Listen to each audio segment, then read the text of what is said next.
Ang lahat ng opinyon, pagtingin, pananaw o kuro-kuro ng mga bisita at panauhin o mga anchors o host sa programang ito ay sarili at tanging opinyon at pananaw ng mga nabanggit at hindi opinyon o pananaw ng Aliw Broadcasting Corporation, mga producers o mga namamahala ng Aliw Broadcasting o anumang organisasyon na affiliated sa network. At kailanman ay hindi iniendorso ng Aliw Broadcasting Corporation ang mga nabanggit na opinyon at pananaw sa programa. Narito na ang inyong hinihintay, ang programang magpapakita ng di nakikita. Ang nakatago ay ilalabas niya. Yes, yes, yo! Topa Show! Programang maraming ilalantad na mga sorpresa. Yes, yes, yo! Topa Show! At ngayon, narito na po sila, ang mga kwento niyang ating mapapakinggan. Si Mr. Yes, Yes, Yo, Attorney Ferdy Topacio. Guwapo! Guwapo! Yahoy! Good morning mga kaibigan. Ako po si Miss Yes Yes Yo. Ayan, sabi kasi Mr. Yes Yes. Ako po si Miss Yes Yes Yo. Ako po si, sa ngalan po ni Attorney Ferdy Topacio, na ngayon po ay may hearing. Naku, pasensya na po ha.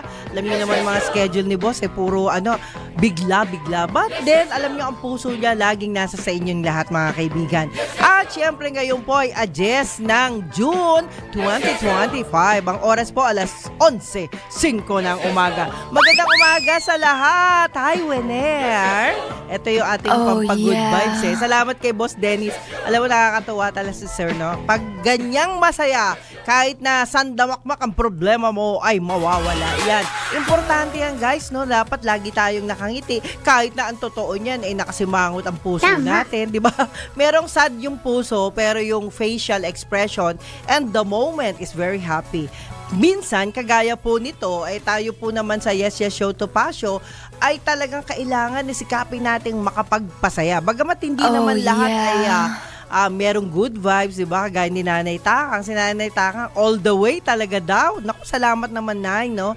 Alam niyo po, mahal na mahal ko ang mga elder natin dahil yan po nagbibigay sa akin ng lakas. Lagi kong naalala yung mom ko na kung saan, dahil sa kanya ay talagang kailangan sikapin natin yung mga elder natin sa buhay o yung mga magulang natin ay gawin nating masaya sa kanilang, alam nyo, minsan di natin alam baka mas mahaba pa buhay ng magulang natin O kaya naman, minsan sila po ay namamaalam dahil sa edad o kaya naman po ay nagpapahinga para ho sa kanilang pagod na pamumuhay. Pero wag tayong mag-iisip ng gano'n Wag tayong mapagod, lalo na meron tayong Panginoon na tatawagin, no? Wag tayong makalimot dyan. Ayan. At lagi nga pong pinapaalam natin sa tweet na sana po ay lagi tayong magbigay ng magandang ehemplo sa kapwa natin. Bagamat, hindi naman ho lahat ng tao ay gusto nila ang isang tao, di ba? Alam niyo na yung mga tao ngayon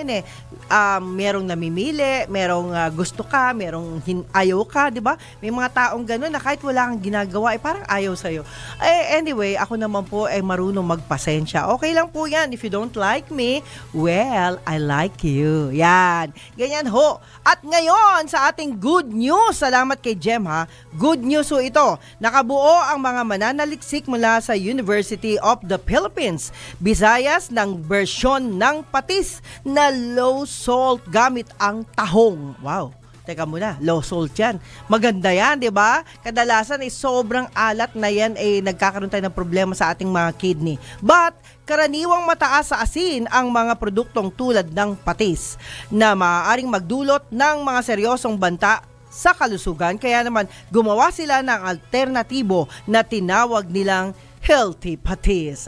Di ba? Maganda yan. Parang, alam nyo, lagi ho ako dati sa DOST. Talagang nakikinabang ako sa mga update ng DOST. Congratulations nga pala sa lahat ng mga friendship natin dyan sa DOST. Ayon sa mga mananaliksik, mas masustansya ang tahong bilang sangkap sa patis dahil mas mababa ang sodium content nito at mayaman pa sa protina, amino acids, zinc, calcium, at iron. Sinuportahan naman ng isang pag-aaral noong 2021 nina Dr. Jose Peralta, Dr. Ernestina Peralta at ng kanilang mga kasamahan mula sa UP Visayas ang naturang alternatibong pampalasa. Wow! kita nyo ha. Alam nyo, pag may ganun, kasi dati rin nakatikim naman ako, saan kayo nakakita ng nakakain ng isang bagoong na walang alat? Pero, pag hinalo mo sa pagkain mo, meron naman siyang alat, di ba? Sabi nga nila, walang alat. Walang nilagay na pampaalat, yun ang ibig sabihin pala.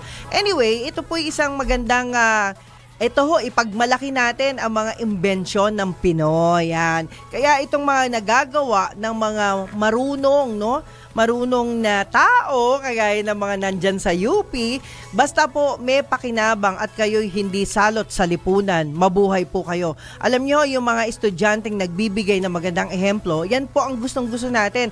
Ayaw natin ng mga estudyante sa UP na lumalaban sa gobyerno. Tandaan po natin ha, kayo po ay, sabi nga po, scholar ng gobyerno.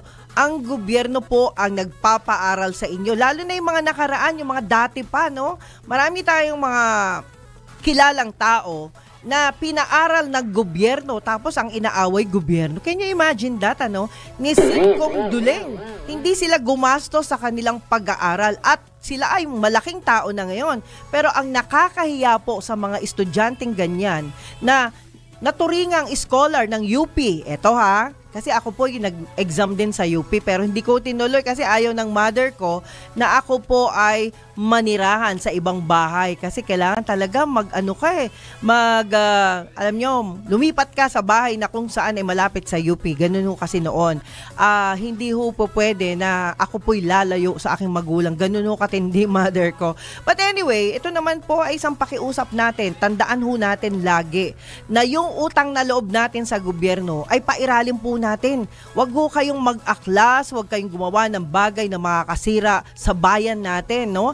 Pangit na pangit ho sa isang estudyante na kayo'y pinag-aaral ng gobyerno and then kayo po ang kumakalaban sa gobyerno, di ba? Dapat maging bahagi kayo ng mabuting adhikain ng bansa. Kung sa tingin nyo naman, kalaban ninyo ang gobyerno, better mag-resign na po kayo sa gobyerno. Ganun lang po yun kasi nakakahiya na sila po ang nagpaaral sa inyo and yet kayo po ay nagiging kalaban. Di ho ba? Dapat ipakita natin sa mga kabataan ho ngayong panahon na ito na ang tao na pinaaral ng gobyerno ay dapat sa gobyerno gumante ng kabutihan, hindi kasamaan. Ano man ang alam po ninyo, mali po yun, no? Tayo po lahat ay dapat marunong tumanaw ng utang na loob. Kung ikaw ay taong walang utang na loob, bahala ng Panginoon sa'yo. Ganun lang po yun. Simple lang po yun. Kaya po, ako naman po, ito lagi kong sinasabi kahit saan ako mapunta bigay natin ang makakatulong sa bansa, ibigay natin ang, alam nyo ho, pag lagi ho nating pinag-aaway yung mga leader ng ating bansa, para tayong si demonyo na itinutulak natin sila para mag-away-away, maling-mali po yun. Ewan ko lang kung kayo po'y natutuwa na ang ating mga tao sa gobyerno ay nag-aaway-away, hindi po maganda yon. Ang ibig ko lang po namang sabihin, kung kakayanin natin na tukuyin natin ang mga problema kagaya po ng traffic. Okay na yan. Medyo naayos na, di ba? Pero yung NCAP, maraming pumapalag dyan sa no contact apprehension policy. Bakit? Tingnan nyo nga ho naman, di ba? Meron hong mga bagay-bagay na dapat pong unahin natin. Ang gulo-gulo ho ng signage, lalo na sa kalsada o yung mga guhit sa lansangan na dapat po bigyan natin pansin yan. Pangalawa, hindi po maintindihan ng mga tao kung saan ang loading and unloading station. Diba? Dapat yan po gayahin natin. Alam nyo, natuwa kasi ako po dating bumabiyahe from Makati. No?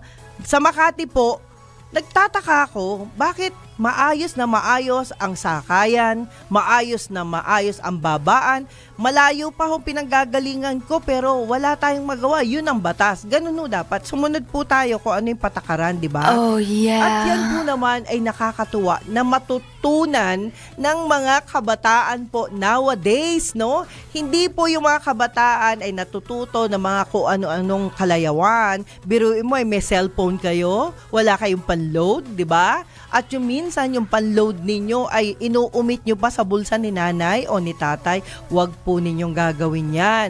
Kasi kalalakihan nyo po yan at lalaki kayong magiging mandurukot. Yan. Masama po yan, guys, no?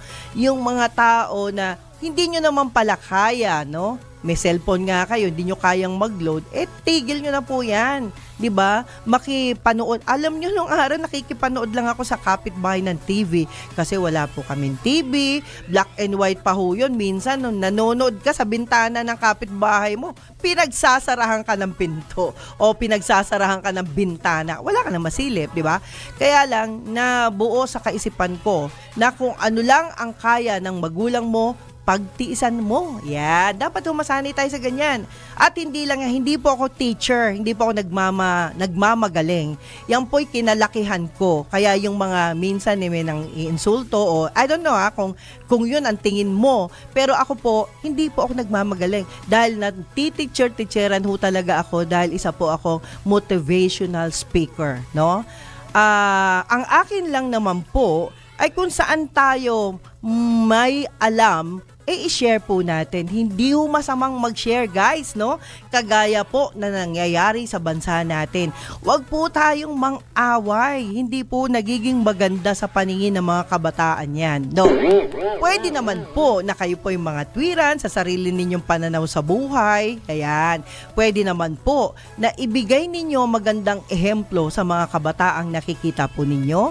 O kaya naman kung kayo po ay may mga anak na maliliit pa, ipamukha nyo sa kanila kung ano ang tama at mali. Yan po'y malaking tulong po yan, guys.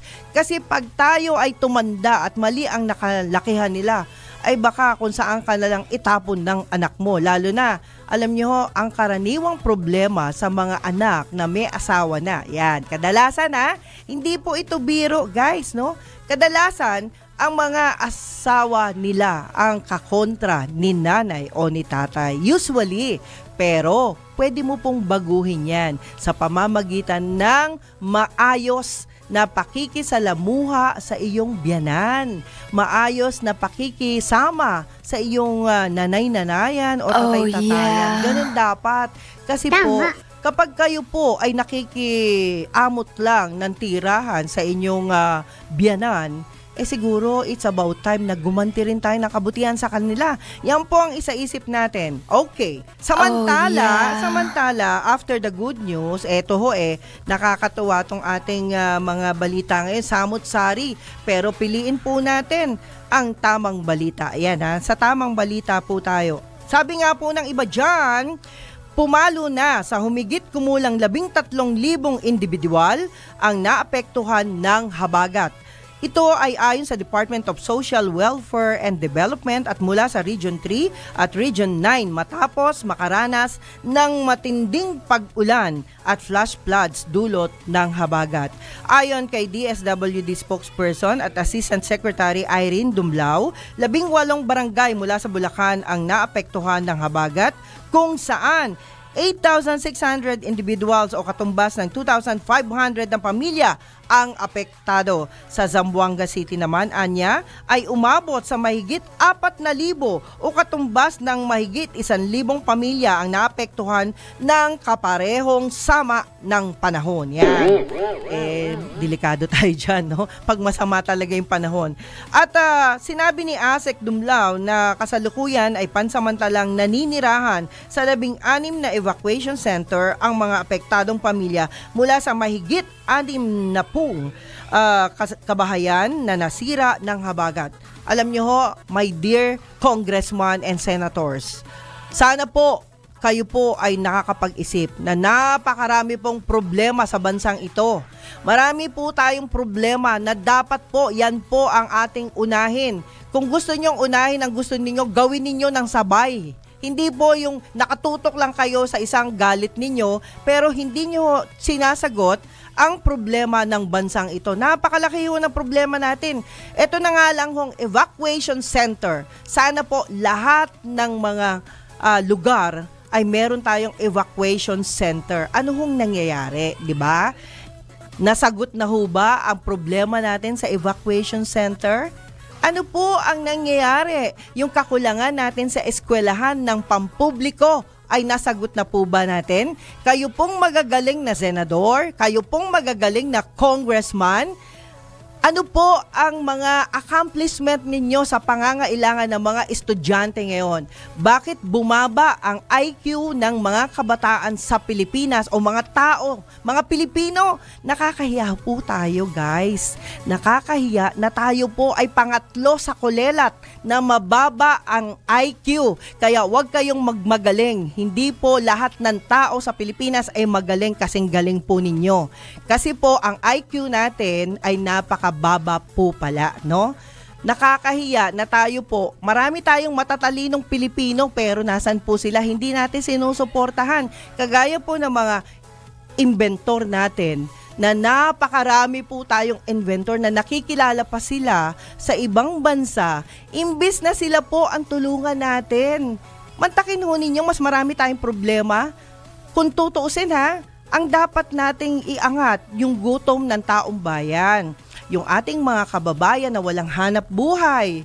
Hindi naman po kayo nagpapakain ng isang beses lang. Dapat maraming beses po kung kaya po natin, di ho ba? Bakit sa ibang bansa?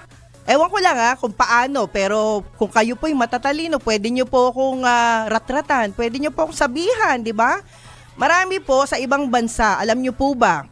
Sa ibang bansa po, ang mga tao po ngayon, hanggat sa pag-aaral nila, suportado nila ang tao. Suportado nila ang mga elders. Binibigyan pa nila ng gamit ang buong pamilya. Saan po nanggaling yun, di ba? Sa pagsisikap ng gobyerno. Di ba? Kasi po, ako ayoko magsalita ng mga ayaw ninyo. Alam ko namang ayaw ninyo yung mga salitang hindi ho natin naririnig sa mga nakakatanda sa akin, di ho ba? Ang importante lang guys, marami ho tayong problema na dapat po pagtulong-tulungan natin. Ang dami hong lugar sa Pilipinas ngayon na konting ulan lang bumabaha na. Ano po ang solusyon natin? Yung basura, paano po natin sinesegregate?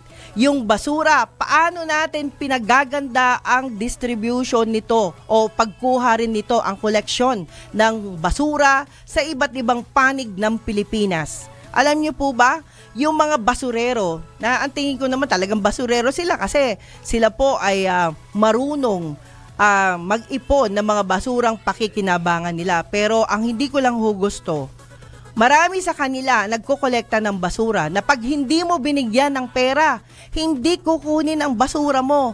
Alamin niyo po yan mga mayor.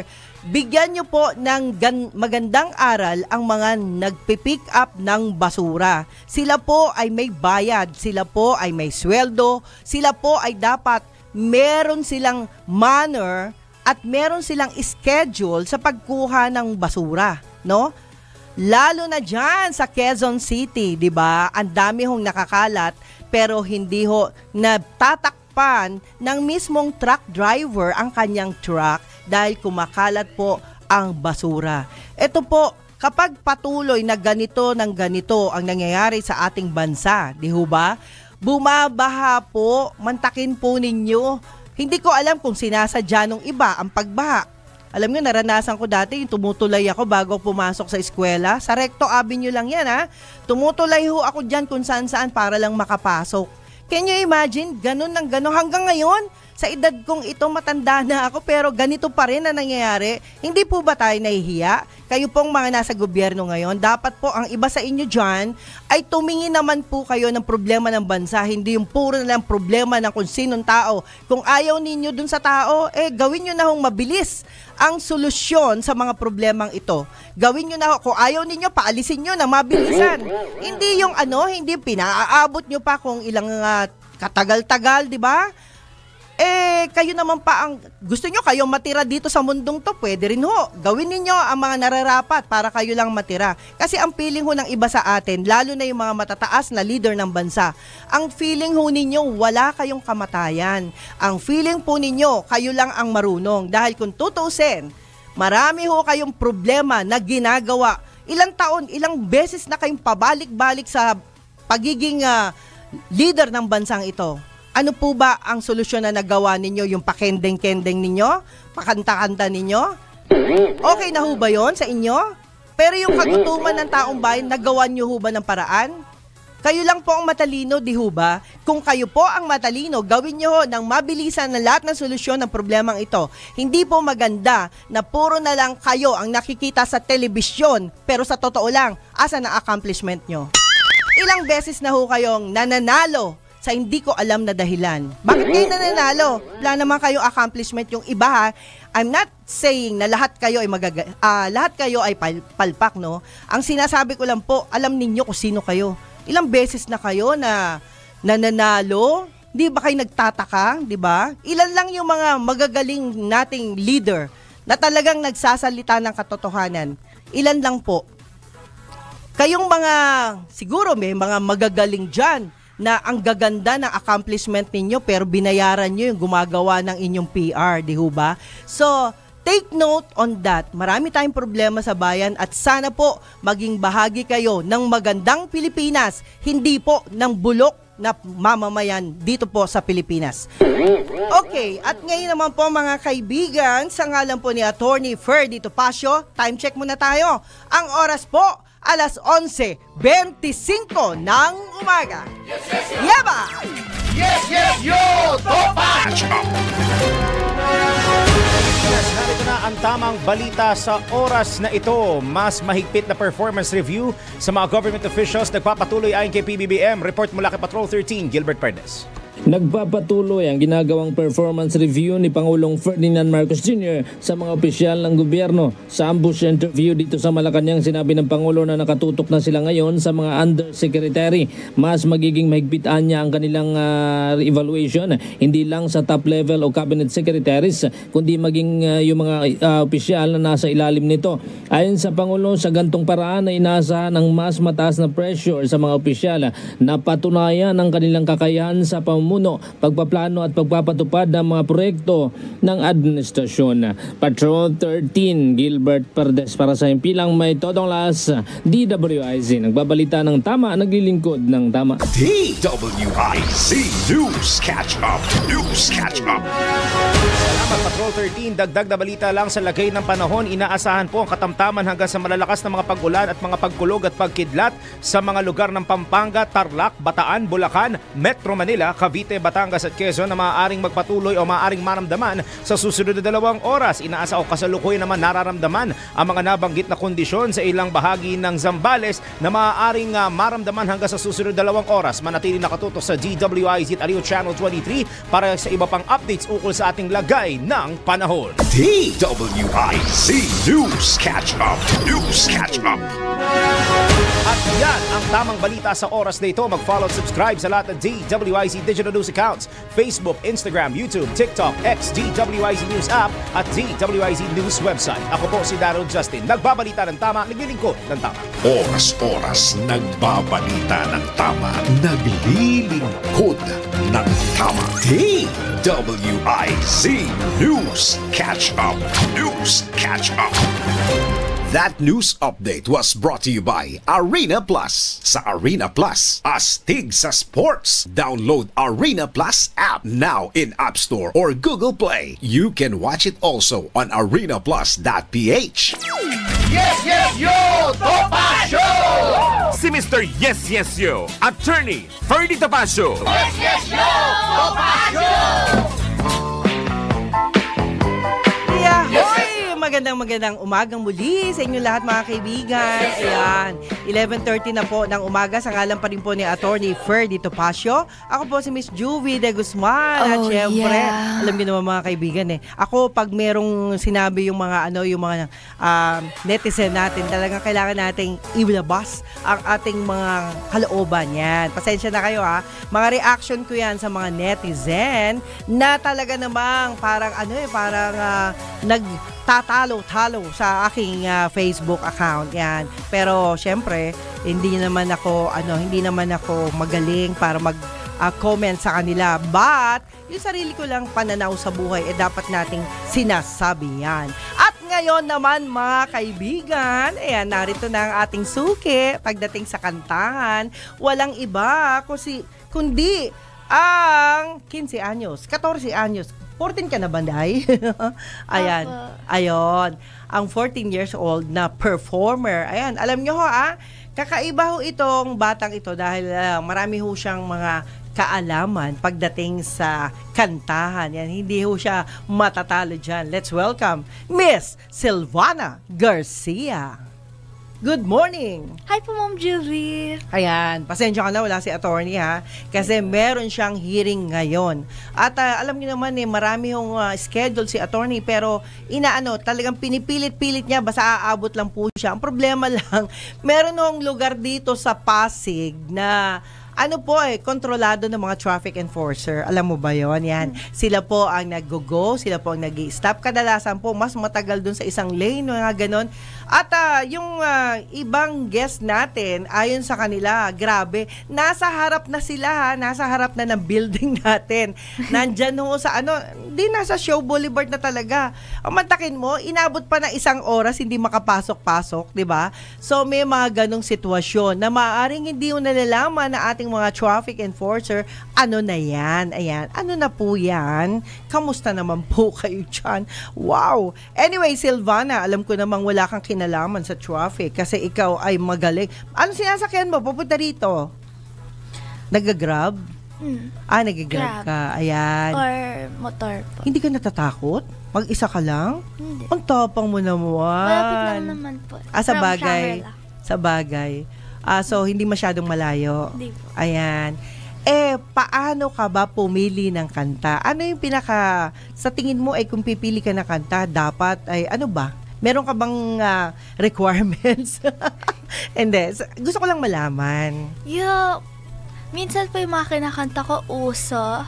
Ayun. Or favorite ko po yung artist. Ayun. Sa artist na. Kaya maganda po yung meaning ng kanta.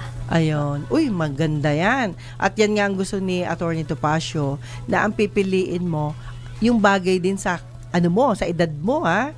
Bagay din sa iyo yung mga sinasabi ng kanta. Baka naman yung kantang mapili mo para sa may asawa na, 'di ba? Minsan, nakakanta ka ba ng gano'n o hindi pa? Opo. Ayun, yun. Pero hindi naman po yun para sa akin. Lang po siya, song lang po. Ayun, maganda. Sasabihin mo muna, ang awiting ito hindi para sa akin, para sa inyo. Joke lang. Pero alam mo, Silvana, gusto kitang kumanta talaga. Pero siguro, ngayon talagang a cappella lang tayo. Tiis-tiis ka lang muna. Ha? Kasi alam mo naman, mahigpit ang ibang mga apps natin. No? Hindi po pwedeng lalabag tayo sa copyright. Okay? So, ngayon po mga kaibigan, pakinggan po natin ang mang-aawit. Paborito po namin. Paborito nyo rin sana. Walang iba kundi si Silvana Garcia.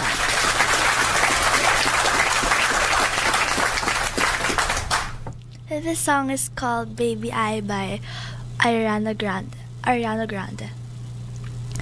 Baby, I can love for thee so deep inside of me. I don't know where to start. Yeah. I love you more than anything, but the words can't even touch what's in my heart. Yeah. When I try to explain it, I'll be sounding insane. No words don't ever come alright.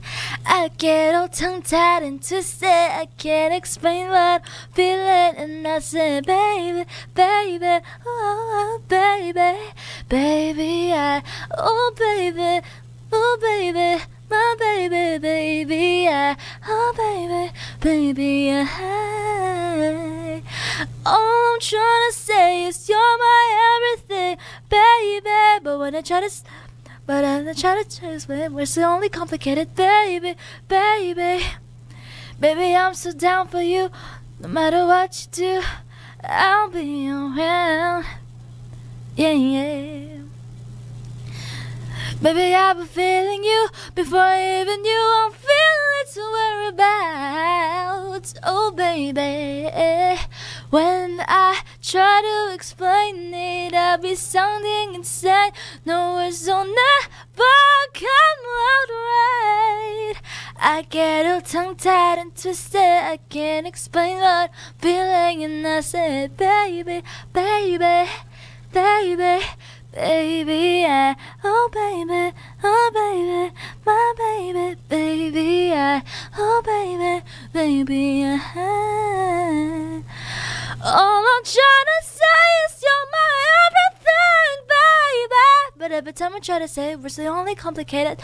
Baby, baby, baby, baby, straight up, you got me all in who I think I should hope you know. If it's even possible, I love you, boy. And the words that I can say, it's better not explaining. That's why I can say, baby, oh baby, baby, oh baby. All I'm trying to say is you're my everything, baby. But every time I try to say it, it's the only complicated, baby, baby, baby.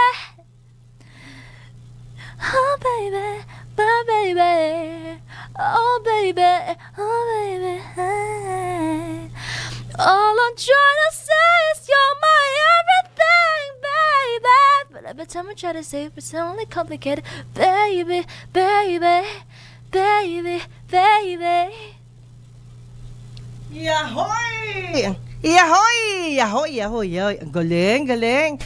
Silvana, thank you. Nako, ganda ng awitin mo. At syempre, baka gusto mong batiin yung mga friendship mo o syempre, ang mga friends mo, pang Facebook lang, di ba? Hindi ka naman lumalabas masyado, no? Right? Oo. Ay, ano nga palang ginagawa mo sa mga mall, if ever, minsan? Ano po, pumapasyal po, naglalakad. Oo, araw-araw naglalakad ka? Hindi naman. Ay, hindi naman. Minsan lang po, like 4 times. Oo, pero mag-ingat ka din ha. Never talk to stranger. Alam mo naman sa edad mo. Hindi ka nga mukhang bata eh. Parang dalaga ka na. Eh baka biglang may manligaw sa'yo, di ba? Meron na bang nag-attempt na manligaw sa'yo? Wala. Wala naman. Yan, very good. Tama yan. Iwas-iwas lang kasi alam mo, Silvana, hindi lahat ng tao ngayon ay nakakaintindi, di ba? Kaya ingatan mo rin na kapag hindi mo masyadong kilala, ay wag kang magsasabi ng mga about personal details mo, no? Oo, kasi alam mo naman minsan merong yung mami mo dahil busy rin, nag-work na rin siya, di ba? So bumati ka muna sa mga friends mo.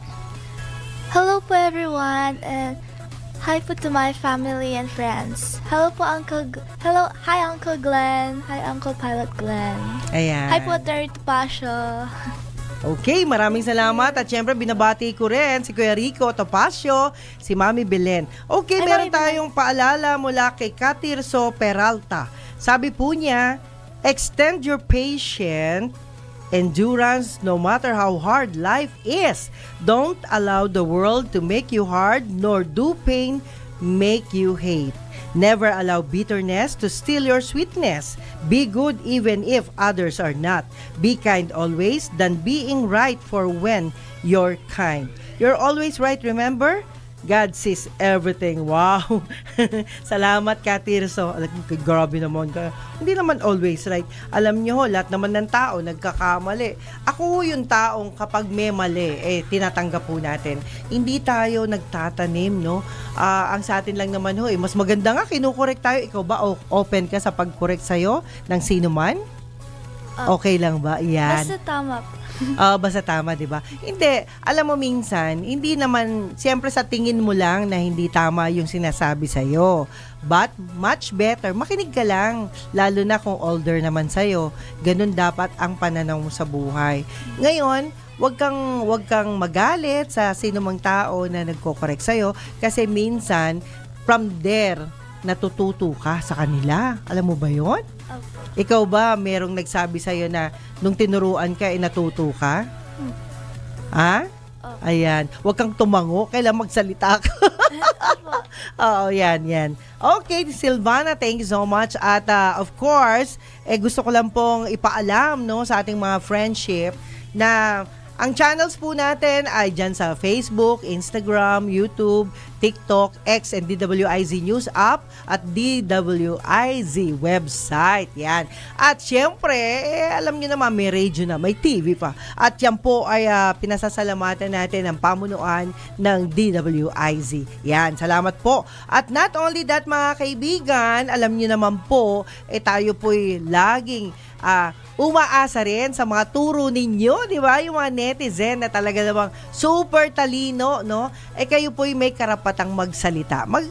Alam nyo, your messages is the best for me, no? Mas gusto ko po yan. At hello din po kay Attorney Macnil Rante. Hi! At yung mga si Sir Edgar Cabangon and of course Ma'am Sharon Tan. Oh, yeah. Namimiss ko na kayong dalawa. Alam niyo naman hindi na tayo masyadong nakakapag-usap. Kasi noon madalas ako sa Makati sa office nila. Ngayon hindi na. Matagal-tagal na rin na hindi ako nakapasyal dyan. But wish ko lang. Oy guys pag kailangan nyo ng sasakyan, Gen Cars lang po hanapin natin, di ba?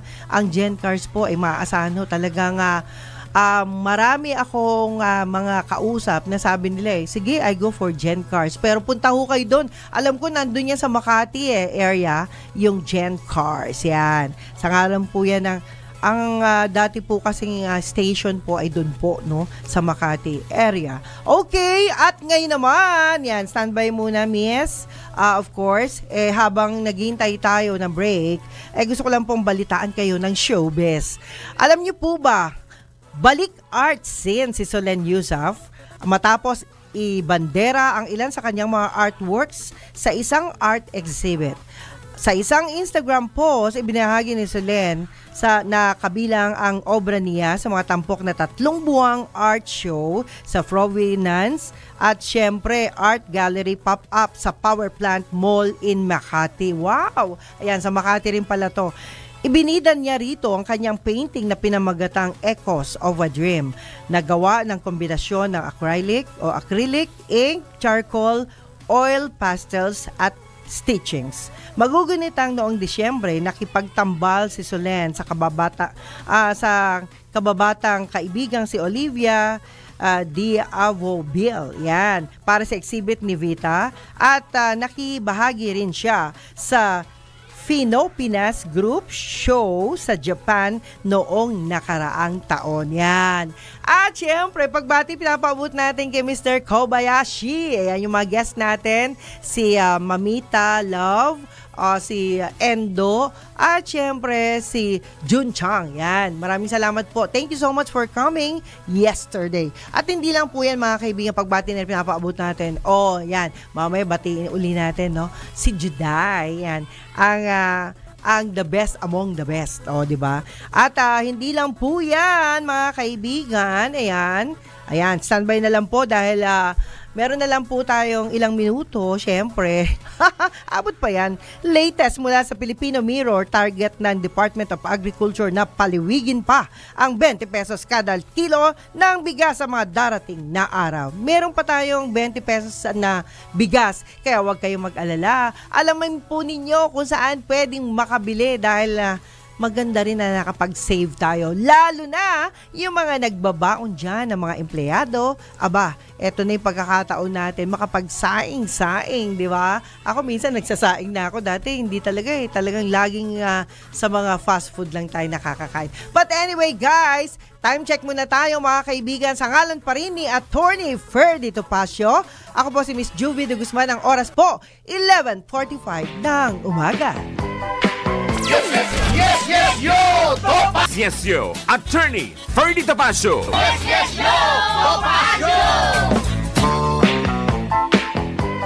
Yahoy!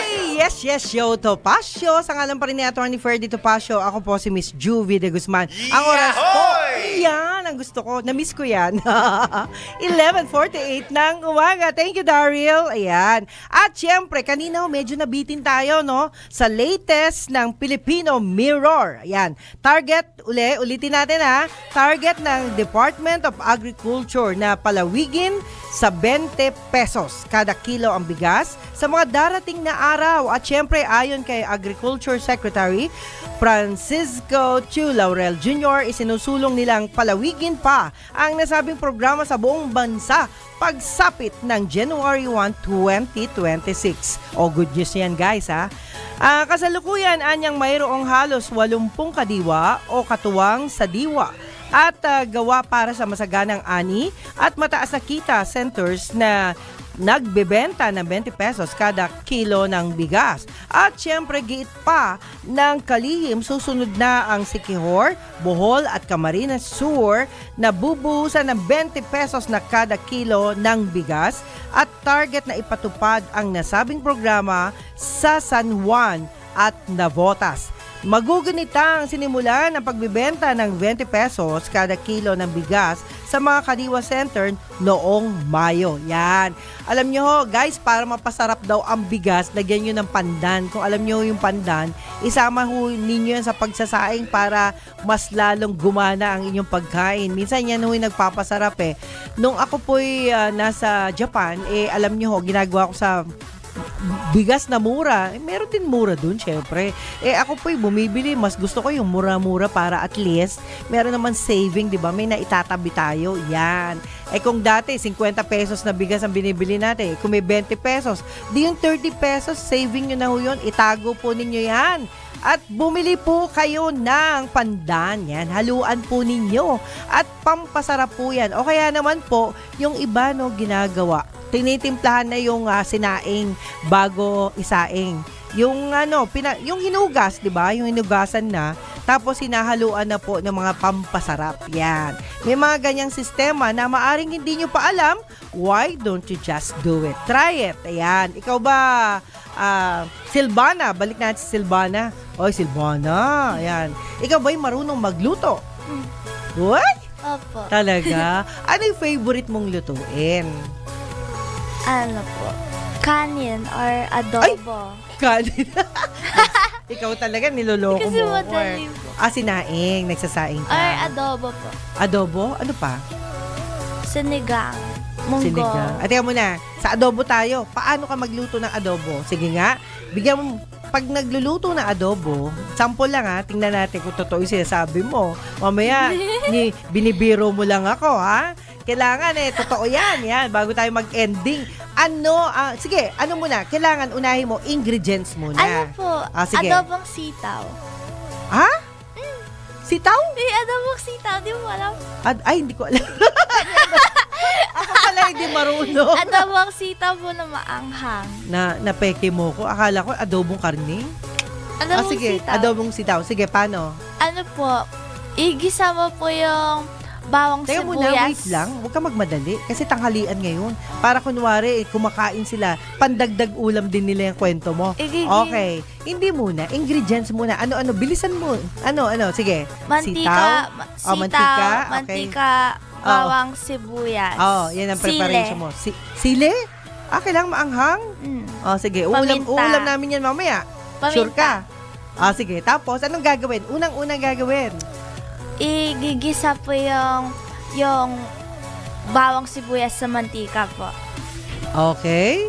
Tapos po yung sitaw po sa kabilang lutuan, papakuluan. Wow. Sige na nga, marunong Tapos ka na. toyo po sa kasuka. Toyo at suka. Wow, very good. Palakpakan natin, Kuya Winer. Palakpakan natin, Silvana. Marunong pala magluto. Natawa siya. Marunong pala siya Kaya lang, alam mo, ang alam ko lang na adobo kasi, pasensya ka na ha. Mahilig kasi ako sa adobong baboy. Yan. Favorite food ko pa sinigang na salmon. Pasensya na, hindi ako talaga nakakain pa ng sinigang. Sabi mo? Adobong sitaw. Yan. Tapos favorite ko po na sinigang salmon. Sinigang naman. Sinigang ano? Salmon. Wow, bongga. Sinigang na salmon. Ang mahal nun, di ba? Or bangus. Wow. Sige nga. Anong ginagawa ng sinigang? Sige nga. Alam po, hindi ko po alam luto niya bangus yung yung baboy. Ha? Baboy. Baboy, alam mo. Sige, baboy go. or fish. Paano? Sabihin ko po yung ingredients. Sige, yes. Kamatis, kangkong, baboy or bangus. Tapos, sinigang mix. Wow. Ay, sinigang mix? Parang, ewan ko lang ha. Sabi ng iba, baka raw masobrahan, masama kung sinigang mix. Sakto lang. Ayun, tama lang. Pero mas magandang pansigang talaga yung kamyas o kaya sampalok, yung yung mismong bunga, no, ng sampalok, o kaya naman kalamansi, o kaya naman lemon, gano'n. Mas Kamatis. maganda yung mga gano'n kaysa yung mga preservative, di ba? Or kamatis. Yan, kamatis na mo. Ang galing mo talaga. Yan. Ako naman magaling akong kumain. Ano po alam mo po lutuin? Ano po yung alam mong lutuin? Alam kong lutuin? Aba, magaling ako magprito ng itlog. Maglaga ng itlog. Ay, hindi naman. Marunong naman ako magluto. Kaya lang, mas marunong magluto yung anak ko. Yan. Pag nagugutom ako, nak, luto ka na. O, di ba? Ay, kung ano yung meron sa ref na nandoon, yun ang niluluto niya. Kadalasan, mas gusto niya magluto ng Pancit Canton. Ay, hindi. Ikaw ganun ka? Okay. Gawin mong sponsor yan para marami tayong kakainin dito. Binanggit mo lagot ka. Ayan. Anyway, guys, alam niyo siguro, ang tingin ko lang, no, sa mga kabataan ngayon, yan, kasama ka na doon, mas gusto nila yung mabilisan, yung, lalagyan lang na mainit na tubig, tapos, in 5 minutes ba yun or 3 minutes? 3 minutes lang. Luto na siya, tapos kakainin nilang, ibubuhos dun sa kanin nila. Guys, ang dami ko nakikita ang ganyang kabataan. Wow! Pero wag lagi. Alam niyo po, lahat ng pagkain, lalo na yung mga instant, ayan po, hindi po maganda kung lagi. Siguro once a week, pwede. Huwag kang kakain ng ganun kasi medyo maraming sabi ng mga eksperto, alam niyo naman marami tayong friends sa doktor sabi nila wag masyado kasi baka sirain ang kidney mo. Yan. Oo, sa kidney. Pero syempre, alam niyo naman sa mga gustong mag-sponsor diyan, pwede niyo patunayan na hindi totoo 'yon. Yan. Magdala sila, 'di ba? Magdala kayo ng mga produkto ninyo dito para lahat ng tao dito makakain naman ng produktong sinasabi niyong masarap kahit na hindi patungan ng kung ano-ano. O, 'di ba? Yung mga ganon. Anyway, tayo naman, alam mo, gusto ko lang batiin to si Ernesto. Sabi ni Ernesto, Saturnino, ayan, pen is mightier than the sword. Ayan, totoo yan. Lahat ng bagay, lalo na hanggat maaari, no? Yung galit po ninyo, isulat na lang ninyo, mas maganda po yan. Meron kayong hinaing, may reklamo kayo, isulat na lang ninyo yan. Mas maganda po na tahimik po kayong gumagawa ng inyong report, kesa po, kami na alam nyo naman, kami po yung mga anchor, kaya okay lang po yan, mga kaibigan. At syempre, antabayanan po natin ang susunod na programa. After ng Yes Yes Show Topacio. Ayan. Ano yan? Okay. Ang Balitang Bayan, of course, walang iba kundi ang gwapong-gwapo. Yan. Medyo tahimik lang tong ating idol, no? Napakabait po siya dahil alam niyo naman, nagkaroon na kami ng moment na nagkausap sa labas. O, di ba? Sa labas lang yun, sabay lang kami sumakay kami ng taxi. Di ba? Oh, yeah. Hindi. Pumunta lang po kami sa isang coverage yan. Kayo naman, parang iba iniisip niyo, Ikaw, Wenner, bad yan. Okay, the next program, Balitang Bayan with Boss Drew Nasino. At sa ngalan po ni Attorney Ferdy Topacio. Ayan. Ang oras po, mga kaibigan, maraming salamat sa lahat, no? Sa lahat ng nandito, lahat kayo, mga gwapo at magaganda. Walang pwedeng pumalag dyan. Maraming salamat po sa inyo. Ang oras po, alas 11:58 ng umaga. Bye-bye!